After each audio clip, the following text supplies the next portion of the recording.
Generosity, gratitude, and stewardship equals increase, multiplication, and favor. Generosity and gratitude is a setup for your financial breakthrough and a legacy of generational wealth. Every seed planted by generosity and gratitude out of obedience leads to the magnitude of your harvest. The greater the seed, the greater the harvest. This is not just in regards to quantity, but the quality of your seed. Mark chapter 12, verse 41 through 44 reveals a story of a widow who was positioned to plant an offering out of her lack. Her offering was seen as worthy of 2 cents by others, but deemed as a blessed offering of intrinsic value to God because she saw an opportunity of obedience, which I believe was a setup for her overflow.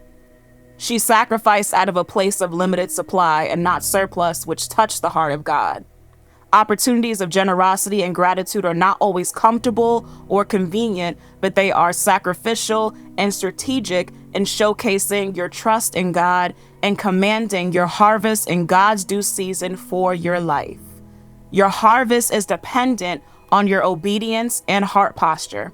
A farmer will never have a harvest unless there is a seed in the ground on healthy soil. Farmers are intentional in the way they are loyal to the soil and the ground that they are positioned to steward over. If you cannot be generous and grateful with less, you will never be generous and grateful with more. You must learn to not have a tight fist. Those with tight fists will be provided for because God provides, but they will never experience the overflow that exists with the price of obedience.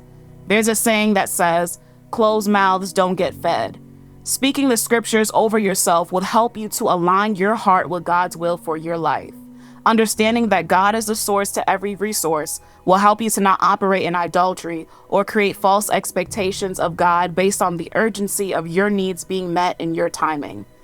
Every day you must look for opportunities to be generous, grateful, and a good steward over what God has given you. I don't know about you, but I want to live in excess and overflow, not just enough. In Kingdom, we plant seeds according to the condition of the soil, not the weather condition, because God is in control of the weather and the outcome of your obedience.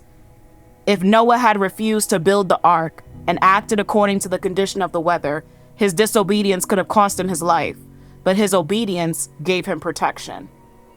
Love you eternally, Nia Nicole.